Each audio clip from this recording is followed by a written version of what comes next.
Hello everyone, welcome to AKSIAS Main Section Free Initiative. This is Santosh Koka. ఈ రోజు question చూసే ముందు మన స్మాల్ అనౌన్స్మెంట్ అనేది చూద్దాం. APSC group 2 Telugu medium classes అనేవి స్టార్ట్ చేయబడ్డాయి. ప్రిలిమ్స్ మెయిన్స్ బ్యాచ్కి సంబంధించి పూర్తి సిలబస్ కవరేజ్తో రాష్ట్ర స్థాయి అధ్యాపకులతో మెటీరియల్ అండ్ టెస్ట్ సిరీస్ అనేవి కండక్ట్ చేస్తారు. సో ఇక్కడ ఫోన్ నెంబర్స్ అనేవి ఉన్నాయి, దీనికి సంప్రదించవచ్చు ఇంకేమైనా డౌట్స్ ఉంటే. సో అయితే మెయిన్ సెక్షన్ సంబంధించి ఈరోజు ఎస్ఏ డిస్కషన్లో మనం భాగంగా టోటల్ 10 ఇంపార్టెంట్ క్వశ్చన్స్ అయితే మనం చూసాం. సో ప్రీవియస్ డిస్కషన్లో రోల్ ఆఫ్ సోషల్ మీడియా కావచ్చు, అదేవిధంగా జెండర్ ఈక్వాలిటీకి సంబంధించి కావచ్చు, క్యాస్ట్ బేస్డ్ డిస్క్రిమినేషన్స్కి సంబంధించి కావచ్చు, వీటన్నిటికీ కన్నా మనకి మేజర్గా ఇంపార్టెంట్ ఇందులో ఒక్క క్వశ్చనే మనం ఆన్సర్ రైటింగ్లో ఎగ్జామ్ అయితే మనం రాసాం కాబట్టి అందులో balancing economic growth with environmental sustainability అనేది చాలా ఇంపార్టెంట్ కాబట్టి అది మనం తీసుకుంటున్నాం ఈరోజు, right. So essay for 1st October 2024 balancing economic growth with environmental sustainability the Indian experience, పర్యావరణ సుస్థిరతతో ఆర్థిక వృద్ధిని సమతుల్యం చేయడం భారతీయ అనుభవం అనేది ఇక్కడ ఎస్ఏ టాపిక్. మనకి ప్రీవియస్గా జనరల్ స్టడీస్ ఆన్సర్స్ రాసేటప్పుడు మనం 3 స్టెప్స్ ఎలా ఫాలో అయ్యామో అదేవిధంగా మనకి 7 స్టెప్స్ అనేవి ఇక్కడ ఎస్ఏ రైటింగ్కి మనం ఫాలో అవుతున్నాం. అందులో ముఖ్యంగా ఫస్ట్ స్టెప్ అంశాన్ని అర్థం చేసుకోవడం, మనం క్వశ్చన్ ఎలా రీడ్ చేస్తున్నామో అలాగే ఇక్కడ కూడా మనం కంపల్సరీ టాపిక్ అనేది అర్థం చేసుకోవాలి. బ్యాలెన్సింగ్ ఎకనామిక్ గ్రోత్ అంటే మనకి ఇక్కడ ఆర్థిక వృద్ధిని సమతుల్యం చేయడం అనేది ఇక్కడ చెప్పారు. అంటే ఎన్విరాన్మెంటల్ సస్టైనబిలిటీతో అంటే పర్యావరణ సుస్థిరతతో ఆర్థిక వృద్ధిని సమతుల్యం చేయడం అనేది ఇక్కడ అన్నారు.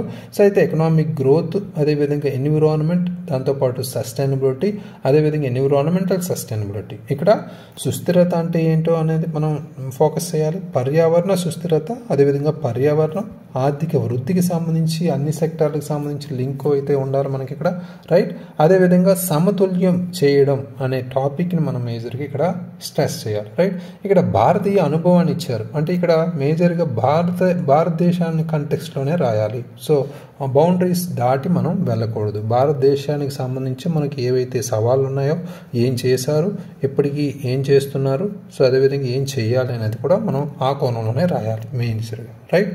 సో అయితే నెక్స్ట్ మేధో మథనం బ్రెయిన్ స్టార్మింగ్కి సంబంధించి మనం ఇక్కడ మాట్లాడుకుంటే ఇందులో ముఖ్యంగా మనకున్న ఇంపార్టెంట్ చట్టాలు కావచ్చు, కొన్ని విధానాలు పాలసీస్ కావచ్చు, అదేవిధంగా మనకున్న కొన్ని రిపోర్ట్స్ కావచ్చు, రైట్. దాంతోపాటు మనకున్న కొన్ని ఇంపార్టెంట్ ఆర్టికల్స్ లాంటివి కూడా మనం లింక్ చేసుకోవచ్చు. అదేవిధంగా ఇందులో ఇంపార్టెంట్గా మనకి తీసుకుంటే మనకి అప్పటి నుంచి మనం చూసుకుంటే నేషనల్ యాక్షన్ ప్లాన్ అనేది మనకి క్లైమేట్ చేంజ్ మీద ఒకటి ఉంది. సో జాతీయ వాతావరణ మార్పులపై చర్యల ప్రణాళిక అని, రైట్, అది కూడా మనకి చాలా ఇంపార్టెంట్. అదేవిధంగా ఇక్కడ కంపల్సరీ మనం ప్యారిస్ క్లైమేట్ అగ్రిమెంట్ని కూడా లింక్ చేసుకుంటాం. దాంతోపాటు మనకున్న కొన్ని ఇంపార్టెంట్గా మనం తీసుకున్న అంతర్జాతీయ సౌర కూటమి కావచ్చు, రైట్, ఇలాంటివి కూడా మనం లింక్ చేసుకోవాలి. అదేవిధంగా ఫేమ్ లాంటి పథకాలు కావచ్చు, స్కీమ్స్ కావచ్చు, మనకి ఎలక్ట్రిక్ వెహికల్కి సంబంధించి కూడా మనం ఇక్కడ ఇంక్లూడ్ చేసుకోవచ్చు. అదేవిధంగా కొన్ని మనం విధానపరంగా కావచ్చు, మన పాలసీస్ పరంగా మాట్లాడుకుంటే మనకు ఆల్రెడీ ఎన్విరాన్మెంట్ యాక్ట్ అనేది ఉంది, రైట్. ఎన్విరాన్మెంట్ ప్రొటెక్షన్ యాక్ట్ అనేది 1986, పర్యావరణ పరిరక్షణ చట్టం అనేది, రైట్, అది మనం కంపల్సరీ లింక్ చేస్తాం. అదేవిధంగా నేషనల్ గ్రీన్ ట్రిబ్యునల్, జాతీయ హరిత ట్రిబ్యునల్ అనేది 2010కి సంబంధించి కూడా లింక్ చేసుకుంటాం. అదేవిధంగా ఎన్విరాన్మెంట్ ఇంపాక్ట్ అసెస్మెంట్ కూడా లింక్ చేసుకోవాలి, అంటే పర్యావరణ ప్రభావ అంచనా అనేది కూడా ఇక్కడ లింక్ చేసుకుంటాం. దాంతోపాటు మనకి కొన్ని స్కీమ్స్ అనేవి కూడా మనకి ఉజ్వల లాంటి స్కీమ్స్ మనం ఇక్కడ లింక్ చేసుకుంటాం. వెరీ వెరీ మచ్ ఇంపార్టెంట్, అంటే క్లైమేట్ చేంజ్కి సంబంధించి మనకి లింక్ అయిన అన్ని మనం కంపల్సరీ ఇంక్లూడ్ చేసుకోవాలి. దీంతోపాటు మనకున్న ఎస్టీజీస్ ఏవైతే ఉన్నాయో, సస్టైనబుల్ డెవలప్మెంట్ గోల్స్, సుస్థిరాభివృద్ధి లక్ష్యాలు మనకు అనుకూలంగా అవి కూడా లింక్ చేసుకోవాలి. కొన్ని రిపోర్ట్స్ లాంటివి, for example NITI Aayog index సంబంధించి ఎస్టీజీ ఇండెక్స్ లాంటివి ఉన్నాయి, రైట్. ఈ నివేదికలు, సూచికలకు సంబంధించి కూడా మనం లింక్ చేసుకోవాలి, రైట్. ఇవన్నీ పక్కన పెడితే మనం మేజర్గా కొన్ని లక్ష్యాల పరంగా మనం వికసిత్ భారత్ అనేది ఎప్పుడు మనం యూజ్ చేస్తున్నాం. అదేవిధంగా మనకి ఆత్మనిర్భర్ భారత్ కానీ, రైట్. సో ఇవి కూడా మనకి ఇంపార్టెంటే. దాంతోపాటు మనకి ప్రీవియస్గా ఎన్విరాన్మెంట్ రిలేటెడ్గా మనం మాట్లాడినప్పుడు వన్ హెల్త్ అప్రోచ్ అనేది కూడా మనం మాట్లాడాం, ఇది కూడా మనం లింక్ చేసుకోవచ్చు, రైట్. సో ఇలాంటివన్నీ మనం కంపల్సరీ ఈ బ్రెయిన్ స్టార్మింగ్లో రీకాల్ చేసుకోవాలి ఎక్కువగా. ఇక్కడ ఆల్మోస్ట్ ఒక 10 minutes అయినా మనం వేస్ట్ చేసినా పర్వాలేదు. మేజర్గా మనకున్న అంశాలన్నీ రీకాల్ చేసుకోవాలి, ఈచ్ అండ్ ఎవ్రీ సెక్టార్ సంబంధించి, ఫ్రమ్ హిస్టరీ టు ఎన్విరాన్మెంట్ అన్ని అంశాలకి సంబంధించి మనకి ఏవైతే ఉన్నాయో అన్నీ మనం లింక్ చేసుకోవచ్చు, రైట్. సో నెక్స్ట్ పరిచయానికి సంబంధించి మనం మాట్లాడుకుంటే ఇక్కడ ముఖ్యంగా నిజ జీవిత ఉదాహరణ అనేది చాలా ఇంపార్టెంట్. కేస్ స్టడీ పరిచయానికి సంబంధించి స్టెప్ 3. సో ఇక్కడ ముఖ్యంగా మనం నిజ జీవిత ఉదాహరణ లేదా కేస్ స్టడీకి సంబంధించి మనం ఇక్కడ మొదలు పెట్టాం. ప్రీవియస్ ఆన్సర్స్ కూడా అలాగే రాసాం. ముఖ్యంగా 2023కి సంబంధించి మనం ఢిల్లీలో దాని అత్యంత ఘోరమైన వాయు కాలుష్య ఎపిసోడ్లకు సంబంధించి మనం చూసాం, రైట్. సో అనేక ప్రాంతాల్లో ఈ వాయు కాలుష్య నాణ్యతకు సంబంధించి సూచికలు కూడా మనం 400 స్థాయిలో దాటింది అనేది కూడా మనం చూసాం. వివిధ ప్రభుత్వ చర్యలు తీసుకున్నప్పటికీ పారిశ్రామిక ఉద్గారాలు కావచ్చు, వాహనాల రాకపోకలు కావచ్చు, మరియు సమీప రాష్ట్రాల్లో పంట వ్యర్థాలకు సంబంధించి కావచ్చు, ఇవన్నీ కాలుష్యానికి దోహదం చేస్తున్నాయనేది కూడా ఇక్కడ మనం మాట్లాడవచ్చు. అంటే ఈ నిర్మాణం కావచ్చు, తయారీ వంటి పరిశ్రమల వృద్ధిని కొనసాగించాలనే ఆర్థిక ఒత్తిడి పర్యావరణ క్షీణతకు తోడ్పడింది అనేది కూడా ఇక్కడ చెప్పొచ్చు, రైట్. సో అదేవిధంగా ఆర్థిక వృద్ధిని ప్రోత్సహించడం మరియు పర్యావరణాన్ని పరిరక్షించడం మధ్య సున్నితమైన సమతుల్యతను ప్రదర్శించాయి. పర్యావరణ సుస్థిరతతో రాజీ పడకుండా కూడా వేగవంతమైన ఆర్థిక విస్తరణను నిర్వహించడానికి భారతదేశంలో కొనసాగుతున్న పోరాటాన్ని ఈ సంఘటన వివరిస్తుంది అనేది కూడా ఇక్కడ చెప్పొచ్చు. ఇక్కడ బ్యాక్గ్రౌండ్కి సంబంధించి మాట్లాడుకుంటే నేపథ్యానికి సంబంధించి పరస్పర విరుద్ధ లక్ష్యాలు అయితే మనకి ఇక్కడ కనిపిస్తున్నాయి. ఎందుకంటే ఎకనామిక్ గ్రోత్, ఎన్విరాన్మెంటల్ సస్టైనబిలిటీ గురించి మాట్లాడుతాం కాబట్టి ఈ రెండు ఆర్థిక వృద్ధి, పర్యావరణ సుస్థిరత్వం అనేది తరచుగా పరస్పర విరుద్ధ లక్ష్యాలుగా మనకి పరిగణించబడతాయి. కాబట్టి ప్రపంచంలోనే మనం వేగవంతమైన వృద్ధితో మనం ఆర్థిక వ్యవస్థలో ఒకటైన భారతదేశం ముఖ్యమైన సవాలుగా ఈ పర్యావరణ సంబంధించి ఎదుర్కొంటున్నాయి. కాబట్టి ఇక్కడ 1991 తర్వాత మనం భారతదేశ ఆర్థిక సంస్కరణలు చేపట్టి వేగవంతమైన పారిశ్రామికీకరణ మరియు పట్టణీకరణకు ప్రారంభించింది. సో అది కూడా ఇక్కడ మేజర్గా ఇంపార్టెంట్. దీని ఫలితంగా గణనీయమైన ఆర్థిక లాభాలు వచ్చాయి. అయితే ఒక పక్క అడవుల నాశనం కావచ్చు, కాలుష్యం కావచ్చు, ఇవి మనకి మేజర్గా ఎఫెక్ట్స్ అయితే కలిగే సవాలుగా. ఇది ఆర్థిక వృద్ధి మరియు పర్యావరణ పరిరక్షణ మధ్య సంతులనం ఏదైతే ఉందో అవసరం అని తెలియజేసే టాపిక్గా మనం ఇక్కడ లింక్ చేసుకోవచ్చు బ్యాక్గ్రౌండ్ని, రైట్.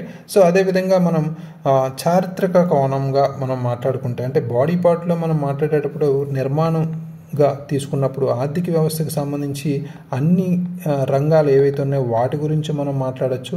లేదా ఇక్కడ మనకి పర్యావరణానికి సంబంధించి మాట్లాడేటప్పుడు మనకి అన్ని కోణాల్లో కూడా మనం లింక్ చేసుకోవచ్చు. కోణాలు అనేవి ఇక్కడ డైమెన్షన్ సంబంధించి మనం మాట్లాడుకుంటే ఫస్ట్ మనకి చారిత్రక కోణంగా తీసుకోవచ్చు. చారిత్రక కోణం ఇక్కడ ముఖ్యంగా వేదాలు కావచ్చు. మనకి చారిత్రకంగా తీసుకుంటే భారతదేశం తన సాంస్కృతిక మరియు మతపరమైన ఆచారాల్లో సహజంగానే ప్రకృతితో అనుబంధం కలిగి ఉంది, రైట్. సో వేదాలు మరియు ఉపనిషత్తులు మనకి ఎక్కువగా ఈ పురాతన గ్రంథాలు లాంటి పర్యావరణ పరిరక్షణ యొక్క ప్రాముఖ్యతను స్పష్టం చేసాయి ఆల్రెడీ, రైట్. అయితే మనం తర్వాత బ్రిటిష్ కాలం నుంచి మనం మాట్లాడుకుంటే ఇక్కడ బ్రిటిష్ కాలం నుంచి సహజ వనరులను ఆర్థిక ప్రయోజనాల కోసం దుర్వినియోగం జరగడం అనేది మనం చూసాం. తర్వాత స్వాతంత్రానంతరం మనం కూడా ఈ ప్లానింగ్ కమిషన్ లేదా మనకి ఉన్న 5 ఇయర్ ప్లానింగ్స్ ఏవైతే ఉన్నాయో 5 ఇయర్ ప్లాన్స్ లాంటివి మనం ఏవైతే ఉన్నాయో వాటికి సంబంధించి పారిశ్రామికీకరణపై దృష్టి పెట్టడం అనేది జరిగింది. వీటి వల్ల పర్యావరణ సవాళ్ళు, కాలుష్యం లాంటివి మనకి ఎక్కువగా కలిగాయి. అది మేజర్గా ఇక్కడ ఇంపార్టెంట్. అయితే ఇక్కడ ముఖ్యంగా సాంస్కృతిక కోణం కూడా మనకి ఇంక్లూడ్ చేసుకోవచ్చు. సాంస్కృతికంగా ఏమున్నాయి అనేది మనం ఒక అబ్జర్వ్ చేస్తే మనకి వన మహోత్సవం అనే కొన్ని ఇంపార్టెంట్ కార్యక్రమాలు అయితే మనం ఇక్కడ చెప్పుకోవచ్చు. పండుగలు, చెట్లు నాటే కార్యక్రమాలను జరుపుకుంటున్నాం. గంగా వంటి పవిత్ర నదులకు ఆధ్యాత్మిక ప్రాముఖ్యత ఉంది.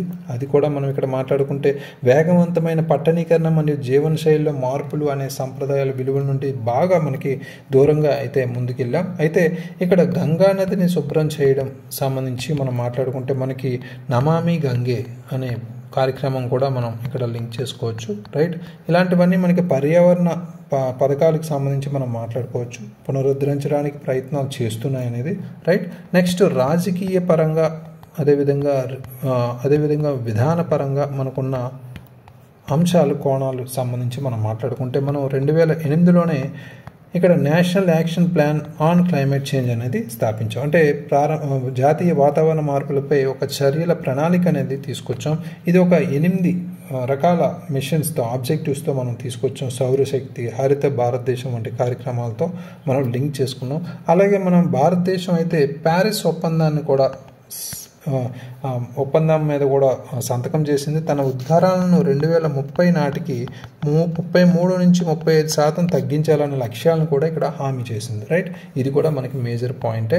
నెక్స్ట్ మనం చూసుకుంటే ఆర్థిక మరియు సాంకేతిక కోణంలో కూడా మనం ఇక్కడ మాట్లాడుకోవచ్చు. ముఖ్యంగా ఇక్కడ భారతదేశం యొక్క ఆర్థిక వృద్ధి చాలా డిమాండ్ పెరిగింది, బొగ్గు ప్రాధాన్యత శక్తి వనరుగా ఉంది. అయితే భారతదేశం కొత్త ఆలోచనలు పర్యావరణ పరంగా తీసుకుంటే అంతర్జాతీయ సౌర కూటమిగా మనం ఇక్కడ చెప్పుకోవచ్చు 2015లో.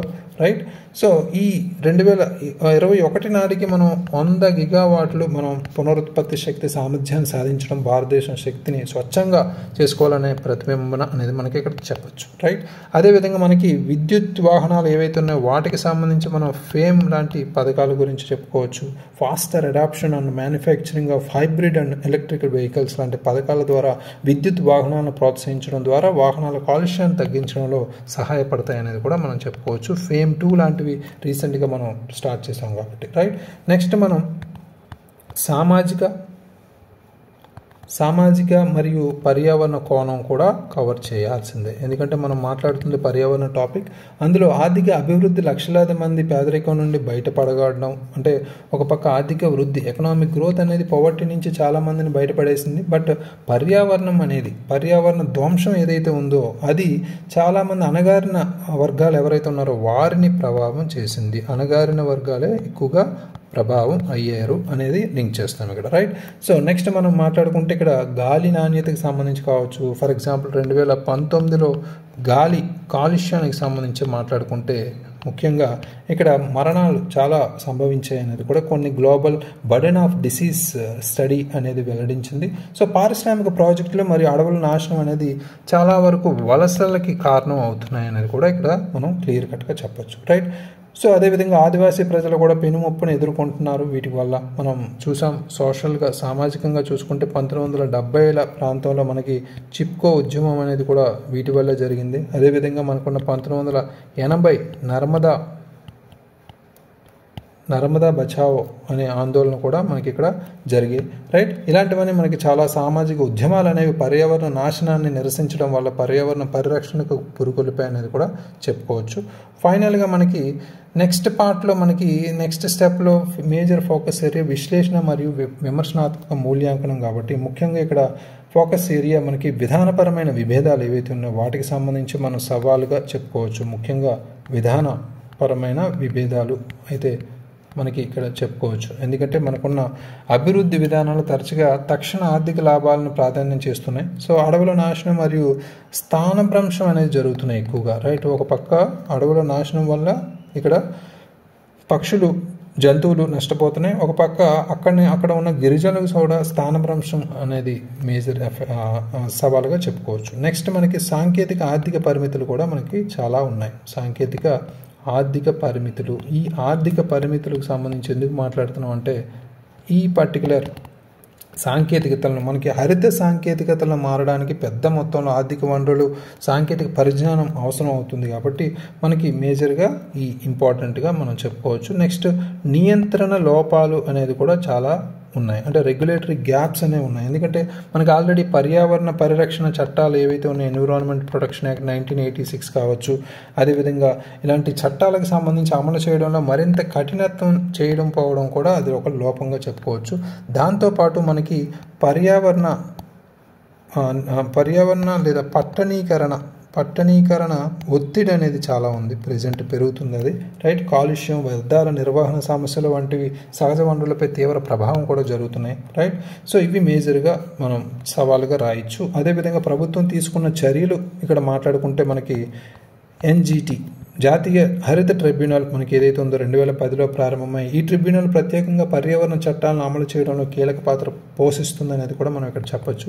నెక్స్ట్ మనకి ఎన్విరాన్మెంట్ ఇంపాక్ట్ అసెస్మెంట్ అంటే పర్యావరణ ప్రభావ అంచనా లాంటివి కూడా మనకి ఏదైనా ప్రాజెక్ట్ స్టార్ట్ చేసే ముందు అక్కడ పర్యావరణ భంగం కలుగుతుందో లేదో, పర్యావరణానికి ప్రమాదం ఉందో లేదో అనే రిపోర్ట్ అనేది ఇస్తుంది. అది కూడా ఇంపార్టెంటే. అదేవిధంగా మనకి స్వచ్ఛ శక్తి కార్యక్రమాలు అనేది కూడా మనం ఇక్కడ క్లీన్ ఎనర్జీ కార్యక్రమాలు కూడా మనం ఇక్కడ మాట్లాడచ్చు. మనకున్న ఇంపార్టెంట్ ఇనిషియేటివ్స్ లాంటివి. ఫర్ ఎగ్జాంపుల్ 2030 నాటికి 500 గిగావాట్ నాన్ ఫాజిల్ ఫ్యూయల్ శక్తిని సాధించడం లక్ష్యంగా పెట్టుకున్నాం. అంటే ఫర్ ఎగ్జాంపుల్ మనకి ఇక్కడ ఉజ్వల యోజన అనే దాన్ని మనం లింక్ చేసుకోవచ్చు. పథకం గ్రామీణ గృహాలకు ఎల్పిజి కనెక్షన్లు అందించడం ద్వారా కాలుష్య కారకాలపై ఆధారపడడం తగ్గించి ముందుకెళ్తుంది ఈ పథకం. Right, very very important. అదేవిధంగా మనం ఈ కోణంలోనే మనకి సుస్థిర అభివృద్ధి లక్ష్యాలు అనే వాటి గురించి కూడా చెప్పుకోవచ్చు. ముఖ్యంగా భారతదేశం ఈ ఎస్టీజీస్ లక్ష్యాలను చేరుకోవడంలో కట్టుబడి ఉంది. అందులో ముఖ్యంగా ఎస్టీజీ 13 క్లైమాటిక్ యాక్షన్. రైట్, అది చాలా ఇంపార్టెంట్. దాంతోపాటు మనం నీతి Aayog STG India report, India index అనేది కూడా క్రియేట్ చేసుకున్నాం. రైట్, సపరేట్గా ఇండియాలో.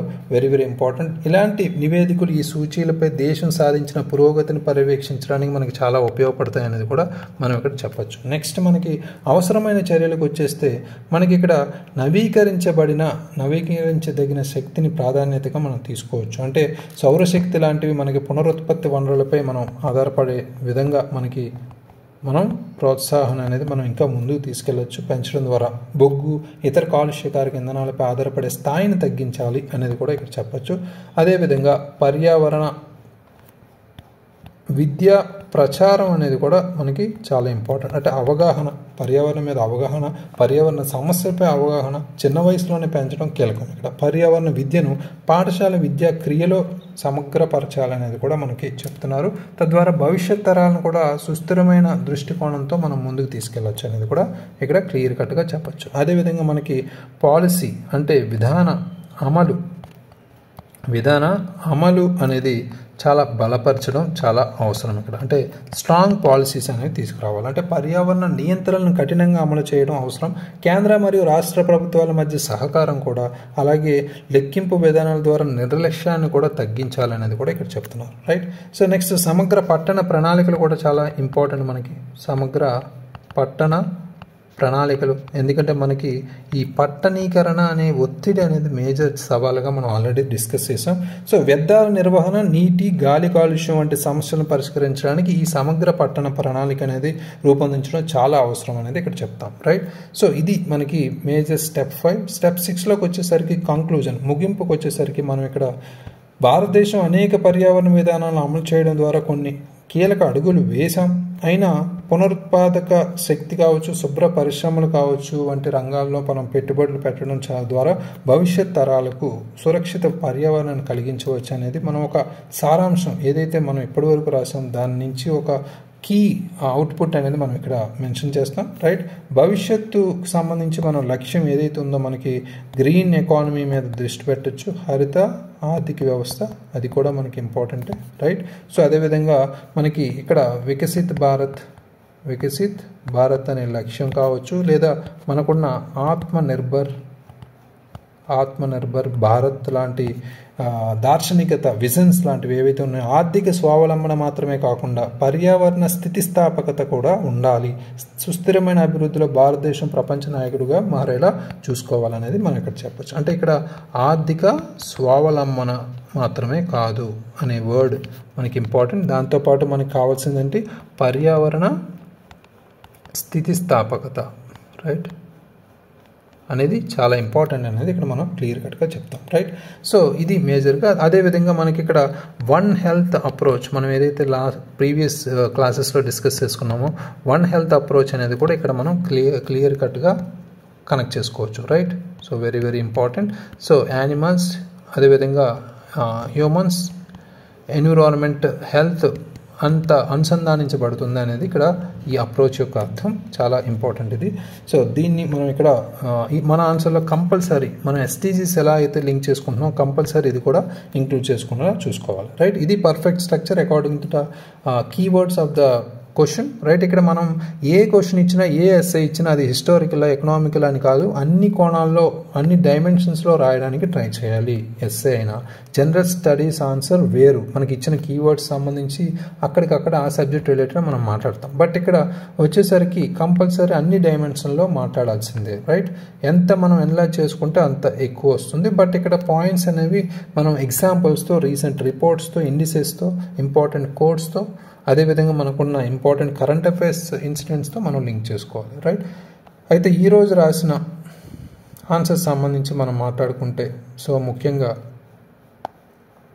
ఈరోజు రాసిన ఆన్సర్స్ సంబంధించి ఇక్కడ మాట్లాడుకుంటే వాణి రాసిన ఆన్సర్ అయితే ఇక్కడ చూసుకున్నాం. సో 2024 ప్రపంచ పర్యావరణ ఆరోగ్య దినోత్సవం యొక్క థీమ్కి సంబంధించి లింక్ చేశారు. Very good. ఇటీవల యేల్ కొలంబియా విశ్వవిద్యాలయం రూపొందించిన ఎన్విరాన్మెంట్ పర్ఫార్మెన్స్ ఇండెక్స్లో 180 దేశాలకు గాను భారత్ 176వ స్థానంలో నిలిచిందని అది కూడా లింక్ చేశారు. అంటే ఇక్కడ పర్యావరణానికి సంబంధించి కూడా ఒక డెఫినేషన్స్తో స్టార్ట్ చేశారు. ప్రాచీన మానవుడు తన కనీస అవసరాల మేరకు సహజ వనరులను ఎలా వినియోగించాడు అనేది హిస్టారికల్ నుంచి స్టార్ట్ చేసుకున్నారు. ఇక్కడ ముఖ్యంగా ఇది రీసెంట్ కరెంట్ అఫైర్స్ రిలేటెడ్గా లింక్ చేసుకున్నారు. Okay, good. బట్ ఇక్కడ అది కాకుండా మనం కేస్ స్టడీ ఏదైనా ట్రై చేస్తే ఇంకా మనకి ఎక్కువ మార్క్స్ వచ్చేలా మనకి అదొక ఎడ్జ్ అవుతుంది. దానికి ఒక ప్రయత్నం అయితే చేయండి.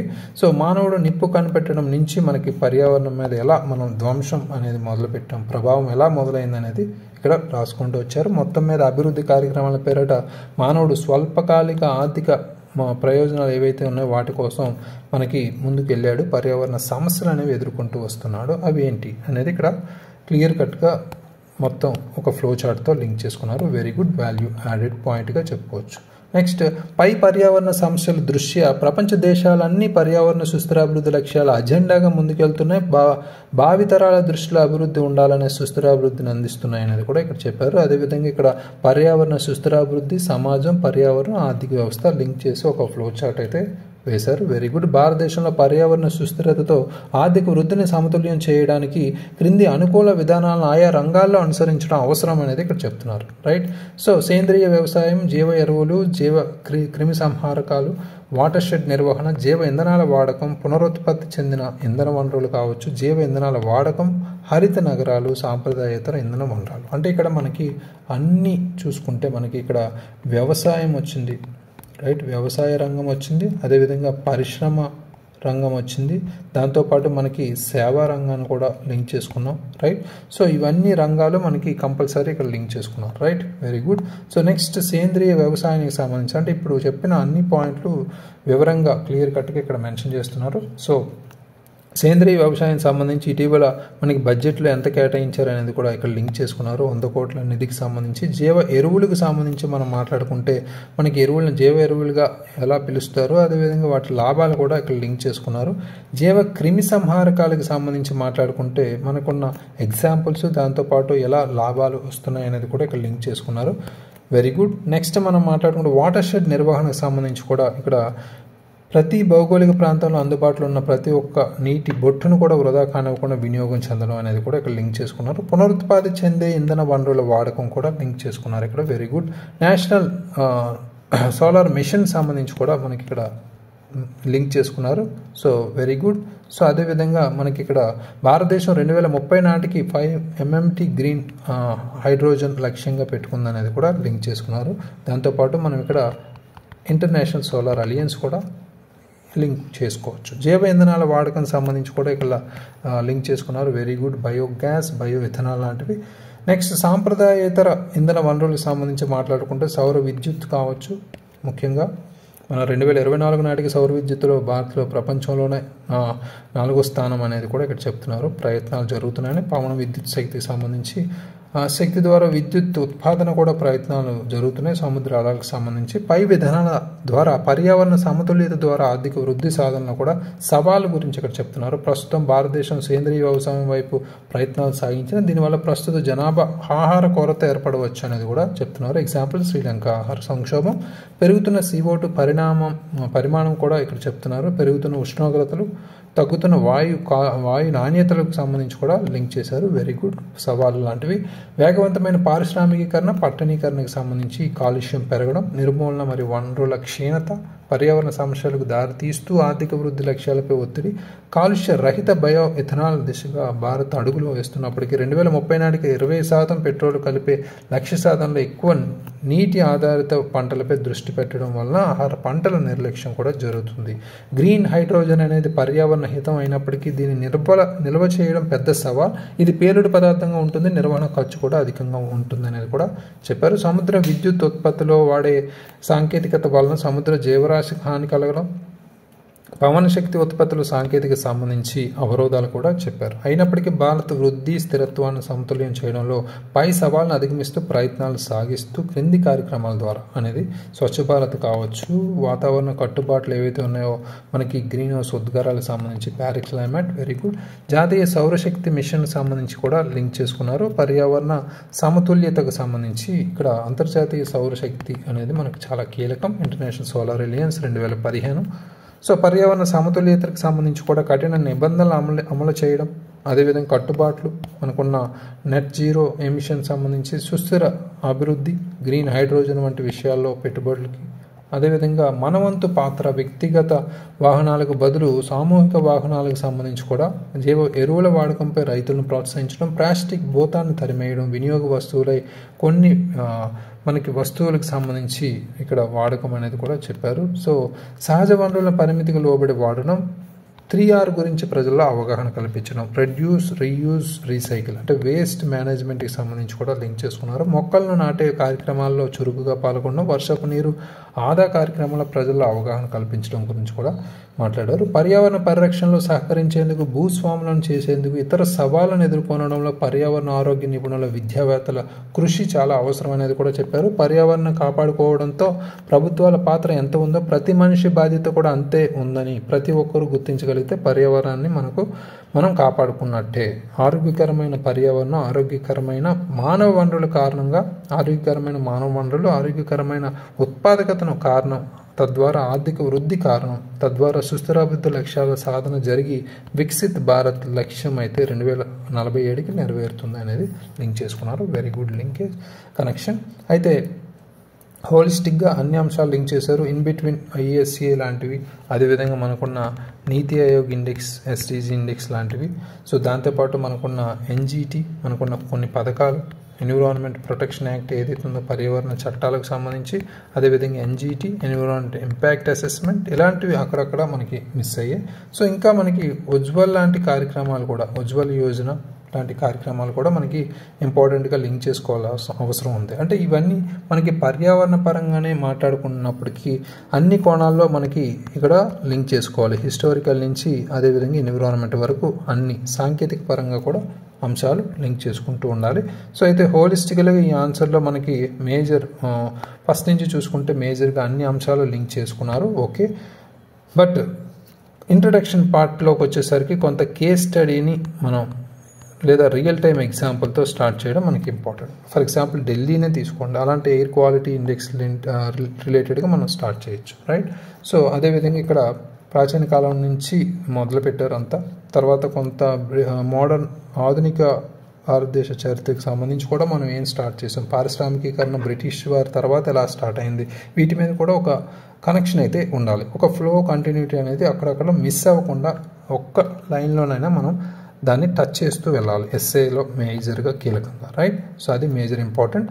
సో దాంతోపాటు మేజర్గా ఇంపార్టెంట్ పాయింట్స్ రిలేటెడ్గా మనకు కనిపిస్తున్నాయి. పందాకు సంబంధించి మనం అప్రోచ్కి సంబంధించి మనం మాట్లాడుకుంటే ఆర్గనైజింగ్ అనేది ఇంకా ఇంప్రూవ్ చేసుకోవాలి. సో ఇలా పాయింట్స్ వైజ్ లాంటివి మనం కొంత హోలిస్టిక్గా రాయాలి. ఇక్కడ మేజర్గా కట్ లాగా కాకుండా సో క్లియర్గా రాయండి, అది కూడా ఇంపార్టెంటే. సో ఇంకా మనం ఇంక్లూడ్ చేసుకోవాల్సిన అంశాలు ముందుగా చెప్పుకున్నట్టు మిస్ అయిన అంశాలు అవి. So important schemes and reports and acts లాంటివి, పాలసీస్ లాంటివి మనం లింక్ చేసుకోవాలి, రైట్. సో అదేవిధంగా మనకు కొన్ని NAPCC చాలా ఇంపార్టెంట్, అది కూడా లింక్ చేసుకోవాలి, రైట్. సో ఇందాక చెప్పినట్టు ఇంటర్నేషనల్ సోలార్ అలయన్స్తో పాటు రైట్. సో ఇంకా మనకి COP 28లో మనం రీసెంట్గా తీసుకున్న కొన్ని కార్యక్రమాలు, ఇనిషియేటివ్స్ కూడా, ఫర్ ఎగ్జాంపుల్ మనకి మ్యాంగ్రోవ్స్ రిలేటెడ్గా ఇనిషియేటివ్ కావచ్చు, ఇలాంటివన్నీ మనం కంపల్సరీ థింక్ చేసుకోవచ్చు. రైట్. సో హోలిస్టికల్గా మనం రాయడానికి ట్రై చేయాలి. ఈ పర్టికులర్ ఆన్సర్కి రిమైనింగ్ ఆన్సర్స్తో పాటు ఒక కంటిన్యూటీ, ఒక ఫ్లో అనేది కనిపించింది, అప్రోచ్ అనేది కనిపించింది. రైట్. సో ఓవరాల్గా ఈ ఆన్సర్కి మనం 25/50 అయితే ఇవ్వచ్చు. Very good, well done. So remaining ఆన్సర్లో కూడా కొన్ని ఆన్సర్లు మనం చెక్ చేయడం జరిగింది. అందులో మనకి అప్రోచ్ అనేది కొంత డిస్టర్బ్ అయినప్పటికీ యాస్మిన్ జహాన్ రాసిన ఒక ఇంట్రడక్షన్ అనేది మనకి ఇంపార్టెంట్గా, ఇలాంటి ఇంట్రడక్షన్తో మనం స్టార్ట్ చేస్తే ఇంకా బెటర్గా ఉంటుంది అనేది ఇక్కడ మనం చూపిస్తున్నాం. అప్పుడెప్పుడో చిన్నగా ఉన్నప్పుడు మా ఇంట్లో కలర్ టీవీ వచ్చిన ఆనందంలో ఒక సినిమా చూసాం మొదటిసారి, ఆదిత్య 369 లాంటి సినిమా. ఈ సినిమాలో ఆదిత్య 369 అనే మిషన్ వర్తమానం నుంచి భూతకాలం, అక్కడి నుంచి భవిష్యత్ కాలానికి తీసుకుని వెళ్తుంది. భవిష్యత్తులో భూమి అంతర్నిర్మానుషం అయి చెట్టు చేమ లేకుండా రాళ్ళు రప్పలు మాత్రమే కనిపిస్తాయి. పైగా ఆ వేడికి శరీరంపై ప్రభావాన్ని చూపించే కిరణాల ప్రభావం కనిపించింది. అసలు 1991లోనే ఈ సినిమాలో భూమిపై జరిగే పరిణామాలను చూసిన తర్వాత ఇప్పటికీ 2024కి మానవుల్లో పర్యావరణంపై ఇటువంటి అవగాహన ఏర్పడిందని అన్వేషిస్తే సమాధానం వెతుకోవాల్సి వస్తుంది ఇలా అనేది ఇక్కడ స్టార్ట్ చేశారు కేస్ స్టడీ. Very good. ఇలాంటి మనం ఇండివిజువల్గా ఓన్గా రాయడానికి మ్యాక్సిమం ట్రై చేయండి. ఇవి మనకి ఎడ్జ్ అవుతుంది కంపేర్ టు అదర్స్. మనకి మోడల్ ఆన్సర్స్లో చూపించిన విధంగా ఉండకుండా మనం ఓన్ చేసుకుని రాసేలా ప్రయత్నించండి. రైట్. సో రిమైనింగ్ ఈ ఆన్సర్లో మనకి కొంత అప్రోచ్ అనేది అటు ఇటు అయింది. సో ముందు గవర్నమెంట్ తీసుకున్న చర్యలు లాంటివి ముందు రాసి అది రాశారు. సో నేను పర్సనల్గా దీన్ని ఇవాల్యుయేట్ చేసి మీకు పంపిస్తాను. ఓకే. ఓవరాల్గా ఇది మనకి ఈరోజు ఆన్సర్ అప్రోచ్ అనేది ఈ విధంగా ఉండాలి. ఎస్ఏ ఆన్సర్స్ అనేసరికి జనరల్ స్టడీస్కి కొంత వ్యత్యాసం ఉంటుంది కాబట్టి దాన్ని పరిగణలోకి తీసుకుని జాగ్రత్తగా ఒక 10 పేజెస్లో కంప్లీట్ చేసే విధంగా చూడండి. అయితే రేపటి క్వశ్చన్ మనం ఇక్కడ అర్థం చేసుకుంటే మెయిన్స్ శిక్షణకు సంబంధించి questions for 2nd October 2024 day 84 paper 5 science and technology section 1 science and technology యొక్క పాత్ర మరియు ప్రభావం 5 మోస్ట్ ఎక్స్పెక్టెడ్ క్వశ్చన్ నుంచి మనకి మీకు ఎగ్జామ్కి సంబంధించి ఒక క్వశ్చన్ అయితే ఇస్తాను. రైట్. సో ఇక్కడ 5 క్వశ్చన్స్ ఒకసారి చూస్తే recent advancements in renewable energy technologies, పునరుత్పాదక ఇంధన సాంకేతిక పరిజ్ఞానంలో ఇటీవల పురోగతులు ఏంటి అనేది ఇచ్చాం. India's national policy on science and టెక్నాలజీపై భారతీయ జాతీయ విధానం, key applications of the Indian space programme, భారత అంతరిక్ష కార్యక్రమం యొక్క ముఖ్య అనువర్తనాలు, చంద్రయాన్ 1 అనేది కూడా ఇంపార్టెంట్. అదేవిధంగా మనకి role of satellite technology in disaster management, విపత్తు నిర్వహణలో ఉపగ్రహ సాంకేతిక పరిజ్ఞానం పాత్ర, specific applications of INSAT and IRS systems, INSAT and IRS వ్యవస్థల నిర్దిష్ట అనువర్తనాలు, current energy scenario in India, భారతదేశంలో ప్రస్తుత ఇంధన పరిస్థితి, potential of biofuels and other renewable resources, జీవ ఇంధనాలు మరియు ఇతర పునరుత్పాదక వనరుల సామర్థ్యం. సో ఈ క్వశ్చన్స్లో మనం ఇంపార్టెంట్గా ఒక్క క్వశ్చన్ అయితే మీకు రాయడానికి అయితే ఇస్తే ఈ 5 క్వశ్చన్లు చాలా ఇంపార్టెంట్. ఈ సెక్షన్ నుంచి ఫోకస్ చేయండి. రైట్. సో ఆల్రెడీ మనం సైన్స్ అండ్ టెక్నాలజీలో ఇటీవల మనం చాలా కవర్ చేసాం. ఆ క్వశ్చన్స్తో పాటు ఇప్పుడు ఇవ్వబోయే క్వశ్చన్స్ కూడా కవర్ చేసి మీకు ఎగ్జామ్లో కంపల్సరీ రిఫ్లెక్ట్ అయ్యే ఛాన్స్ ఉంది. ఫోకస్ చేయండి. ఇన్ కేస్ క్వశ్చన్స్ పరంగా కాకుండా మన అప్రోచ్ అదేవిధంగా ఆ పర్టికులర్ రిఫ్లెక్షన్ అనేది కలిగిస్తుంది. మీ ఆన్సర్ రాసే ఫెసిలిటీ అనేది ఈ ప్రోగ్రామ్ కలిగిస్తుందని ఆశిస్తున్నాను. Thank you very much. All the very best.